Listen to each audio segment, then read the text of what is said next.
All right. So, Jill, one of the things that many people with type 2 diabetes say when they're first diagnosed is the focus is all about the food and saying, like, and they immediately assume they can't eat anything that they want to eat.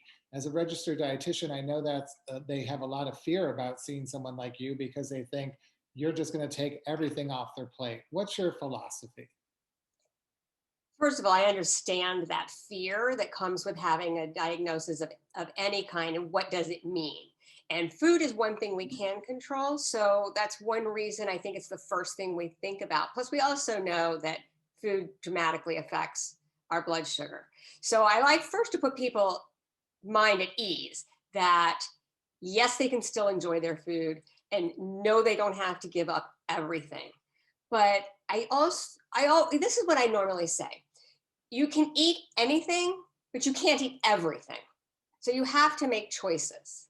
So, you have like an allotment or an allowance that, maybe we would work out together or you would work out with your health provider. But so you can have anything. So if I gave you, let's say, $100 gift card to whatever store you want I to go. would want fried chicken and macaroni and cheese. Let's just be honest. That's like my number one. I've loved that since a child. I would ask my parents for KFC at my birthday parties. Fried chicken and macaroni cheese. If I came to see you, it would be on my list, maybe multiple times. What would you say to me? I would say let's figure out how we're going to put that in there. How much do you need and how often? And so basically, what I did for myself many, many years ago is I looked at all the foods that I loved, like French fries and Wendy's burgers and Baskin and Robbins ice cream and more Baskin and Robbins ice cream and then more. So I realized I care more about sweets than I care about anything else. So I cut out everything else and I only left the sweets in. So that's the kind of thing I would suggest to you. If you want, what was it? Fried chicken and macaroni and cheese? Yes.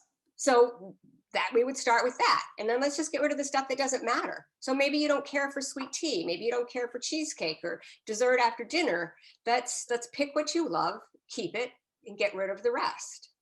And this is really what you call in the guide state of your plate, right? You're kind of taking my meal and you're putting it on a plate, and now we're really looking at it. And you do follow the plate method, and you have some. I love this guide because it has pictures of meals, so you could really kind of eyeball what it's like when you go to Golden Corral or you go to a buffet or Wendy's. Exactly. And so tell us a little bit about the state of your plate and give some practical information to people who are watching right now, because I do think this is really important for people. When you say you could have everything you want, you could have anything you want, you just can't have everything. Right. So the create your plate or the plate method for meal planning is when you take a regular size plate, not a mammoth plate, but a regular size plate about 9 inches across, and you would just divide that plate in half, and you would fill half of it with non-starchy vegetables. So broccoli, carrots, tomatoes, spinach, cauliflower, that type of thing. You would fill half your plate with that because it's low in calories, low in carbohydrates, not free in carbohydrates, but low.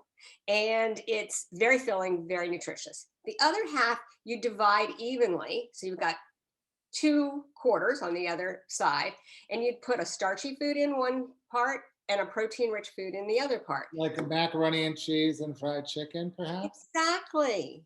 Exactly. So if it fits in there, that's how you would make your plate.